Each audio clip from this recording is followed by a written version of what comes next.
The first time that we came here, they thought that we were crazy to bring people to ride bicycle there.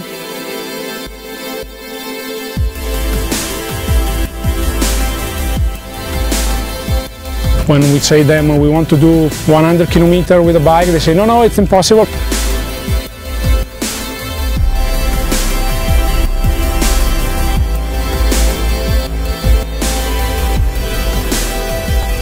And now that they saw that we could do it, they know that, that it's possible. I must admit that I immediately fell in love with Mongolia. There's really, a sense of freedom in this country for me. I really like it, yeah. Like really different country than we live, but wow, amazing. On behalf of the organizing team, we'd like to welcome you to the 2012 Mongolia Bike Challenge. I saw a little movie on YouTube about this Mongolia Bike Challenge. As soon as I saw that, I just thought riding in a remote location, stage racing, I was just really looking for an adventure. It's incredibly beautiful. The idea of riding a bicycle in locations that tourists don't visit, or I guess I just like to go to places on earth that people might not go, and if you can cycle it, it's even better. We started the race in the heart of downtown Ulaan Baator this year. It was pretty exciting. I think this is the deepest field we've ever had.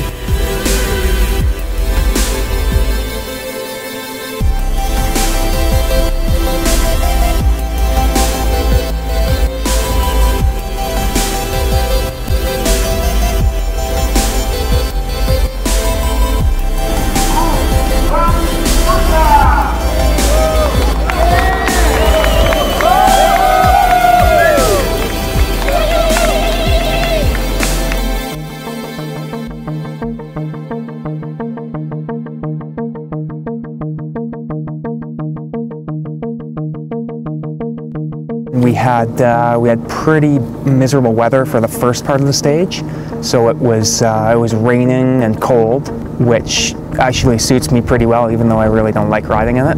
And the views were just incredible. That was totally awesome. Yeah, well, the first stage was a muddy one. It was a battle mentally because our bike's getting demolished that day, but we still had a bike race on our hands. We worked well as a team, and I was able to snag the jersey that day. Yeah, it was neat when you're going through these valleys, and I pretty well rode by myself. I'd come off the back of the leaders, and then I was pretty much alone for, it would have been 2.5 hours. The spaces are so big, looking ahead there was nobody, and then looking back there was no one. You feel like you can see to the horizon. It's kind of neat. And the winner of Stage 1 of the 2012 Mongolia Bike Challenge, Elizabeth Adamson.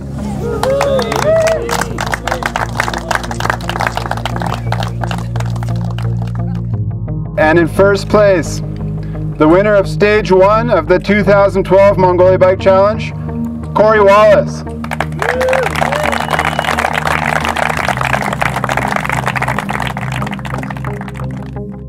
So the men's leader right now is Corey Wallace, came second place last year to Marzio Dejo.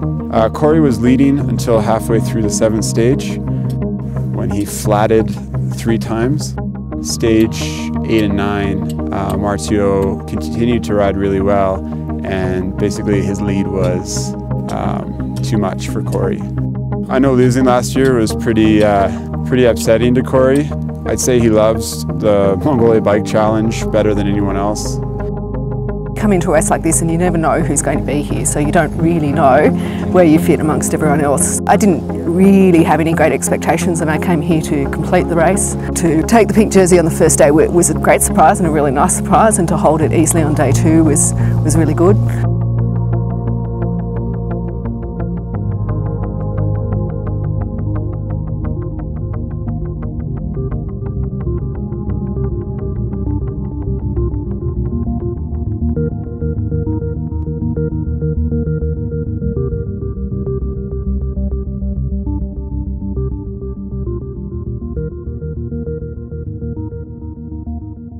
Yesterday I saw the profile and I saw that R3 climbs.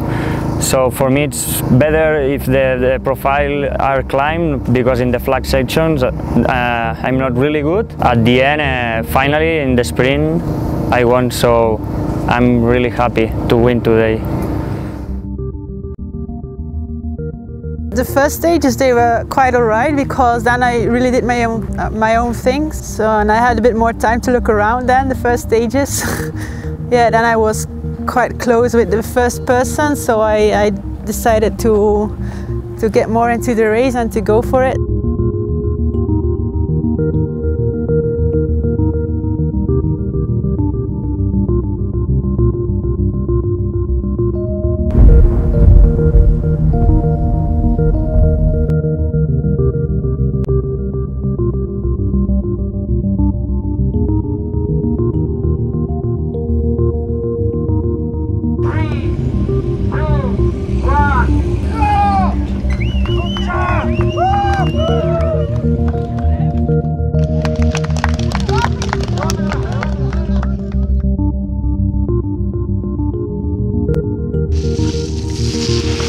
The first few days are great, you know, we're 4 stages done, and you know, the experience has been really cool. The stages have all been pretty different, and you know, riding across different landscapes and stuff has been really fun, and yeah, cool countryside. Just all kind of rode in like as a group, how we have been the last 3 days, and I got the better of them, so that was nice.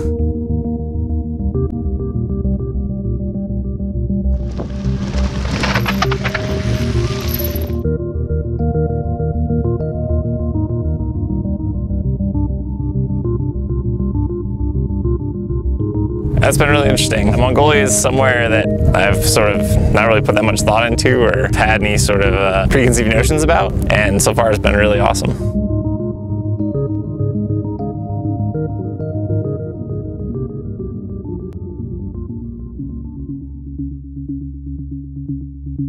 The start line's exciting, you know, and that first 15K or something is just heart pounding. You're on tracks and you're following signs and you're looking at your GPS and everybody's strategizing their place in the race. It's fun and it's fast paced and it's exciting.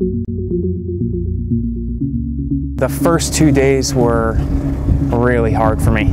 Just ran out of steam. Then day 3 went well, and day 4 went really well. I managed to stay with the leaders right till the end. Then today went, yeah, almost went better.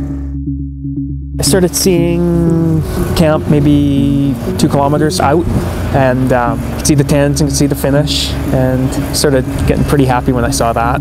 They let me hang on, and and then I was cheeky at the end.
Tomorrow is stage 7 of the Mongolia Bike Challenge, the Queen stage. It's definitely the most spectacular stage. It's also the most difficult.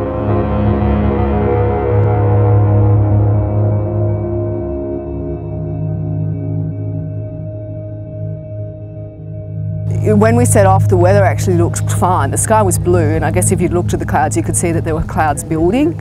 We probably should have thought, hey, we're heading into high mountain passes, this weather could turn ugly. I think a couple of people did, but the vast majority of us didn't.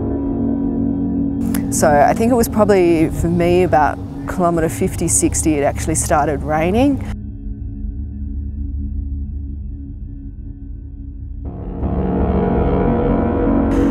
Unfortunately, there were a few of us out there that weren't carrying as much gear as we simply should have, so we were pretty cold, and it's really hard to push yourself really hard when you can't feel your fingers, you're struggling to change gears, you're really actually starting to be pretty worried about hypothermia. Yeah, I was really looking forward to that Queen stage because I like the mountains, the cycling, and because of the downhills, I know I have an advance in downhill and techniques, I think. I even said before I would like a bit of rain on that stage because it makes it a bit more technical.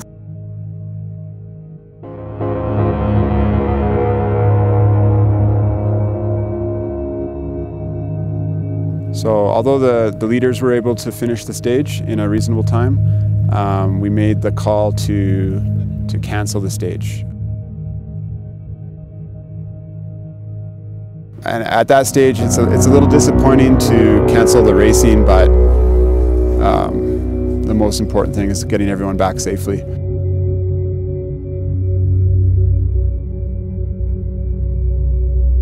Libya with the pink jersey, she was behind already, so I just went for it and tried to keep going as fast as possible. It was raining more and more, but still I wasn't cold, so I could continue. And then on the second mountain they stopped the race, and the first moment I was really angry, but then I heard they were taking the time on GPM 2. So yeah, it was good for me then because Libya was behind.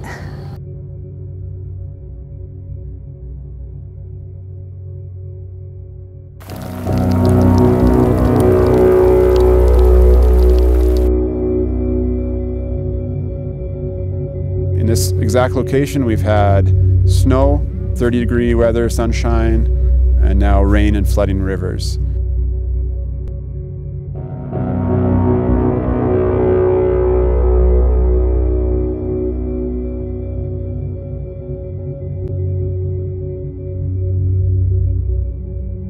This was our rest day, and tomorrow we're supposed to continue on for stage 8. Unfortunately, the rivers ahead of us are all flooded. Our second camp, which is about 100 kilometers away, is underwater.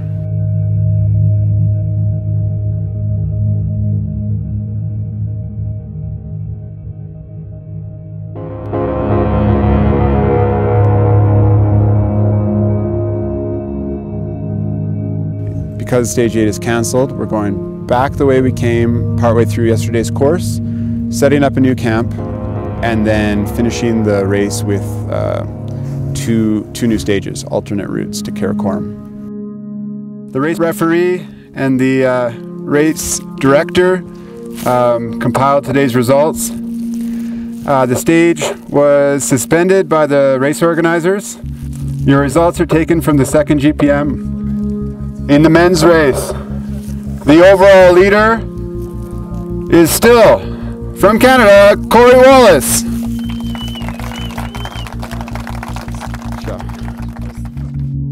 In the women's race, after yesterday's results, we have a new leader from Belgium, Lisbeth Hessens. Before I came here, I wasn't sure at all if I could do this whole race. I was really doubting whether I was good enough to just to finish it, and so now I'm doing a bit better than that, so that's quite nice to discover that.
had an epic day yesterday, transferring over the mountains.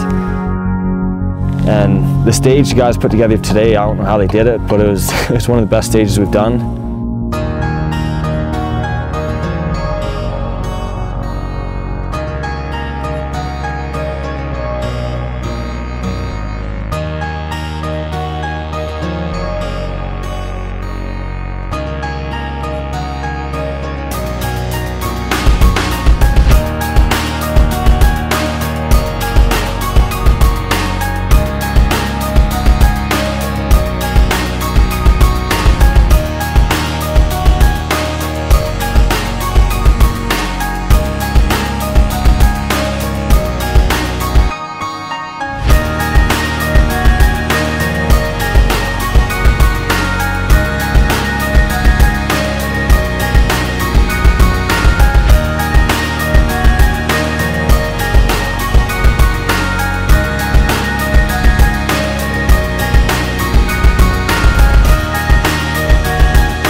Chris and Barry have helped me out a lot, and we've got the jersey up to this point. It's been a battle, but there's one more stage to go, so we're gonna do what we can to hold on. I was nervous going into stage 6 last year, the Queen stage, but I was able to hang on and win that stage. At that point, I thought I had a good chance of winning the whole bike race. I ended up triple flatting that day and lost the jersey. So yeah, it's been on my mind to come back here and try and finish it off. I don't want to get too excited yet because anything can happen on the last day. So I'm just trying to treat it like any other day, just line up, just be ready to go and pound away those last 90K.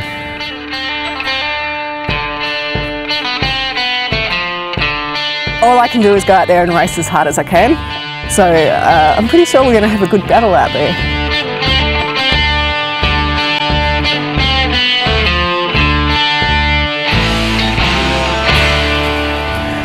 Lisbeth, who's the current leader, is a really, really strong rider, and she certainly deserves to have taken it on the Queen stage. Yeah, I'm a few minutes behind. We'll see what the last day brings.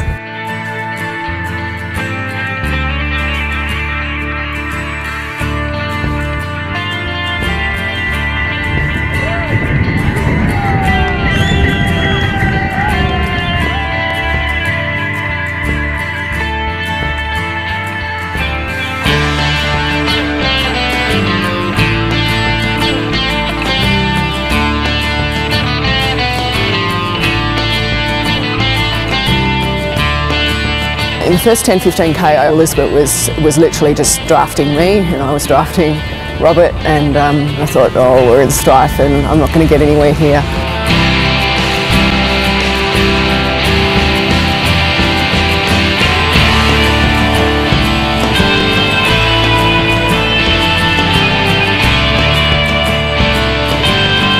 Yeah, it was an epic day. It was awesome. It was like high alpine bike riding and fast descents. And it was a sweet day, and then we hit the last 20k, then I knew where we were.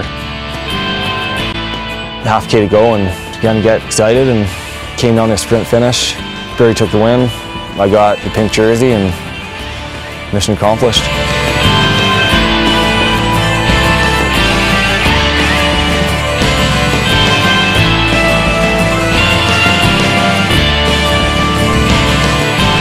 Everything really played into my favour. It was a pretty warm day, nice and sunny. Got a break and managed to run with it and stay with it, which was fantastic. And then heading towards the end of the stage in the last 15k, we could see the Mongolian girl who was out in front. She seemed to be fading a little bit, so the chase was then on to catch her and try and take the stage, as well as hopefully the overall category, because of course I didn't know how far Lisbeth was behind us. Going into stage 10, I had 4 minutes 58 to make up, which I thought was probably pretty impossible. And now, the winner of the 2012 Mongolia Bike Challenge, presented by Orbea, Elizabeth Adamson. Well, it feels pretty awesome to take the overall. I'm just someone who works and happens to like riding and racing my bike, so it's a pretty awesome feeling. I'm not sure that it's hit home yet. But yeah, it's been a really, really great experience, and I've loved riding through Mongolia. And now, the winner of the 2012 Mongolia Bike Challenge, presented by Orbea. From Canada, Corey Wallace. I think this experience out here is second to none. Like, the adventure we've been on for the last 10 days is just something you won't forget. Everybody says, like, when would you ever have the opportunity to go to Mongolia? It's incredibly beautiful and satisfying, so. It's just cool, every hill, every corner, something else pops out. Camel, a cur, wild dog, or it never ends. I love this place. And we are literally in places that people don't come to, that tourists don't visit, ever. We're that small part of the population that's privileged to see a part of the world that other people don't. They might want to or might not, I don't know. Some people think this is really nuts. I think the best part about racing in Mongolia is just the experience. You know, it's something that's totally different than anything else I've ever done. You know, we're really sort of like feeling and tasting Mongolia. You know, all your senses are being assaulted from every direction the whole time. Because that's what I came here for, and I really want to make an effort to do that. You know, look around and just see what there is. You know, see the wildlife and the ants and the mice and whatever else is running around here. I mean, there's a lot of things that are really cool about being here. There's a lot of really interesting people, like-minded people, I think. I've met some amazing people, and that's probably the main reason I do this. After 15 days, they will totally addicted to live again some experience like it. I'm sure 200%. This is the best. They want to tell, they want to share with their family or with their friend something that they did, that they live in their skin. This is the best.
Orada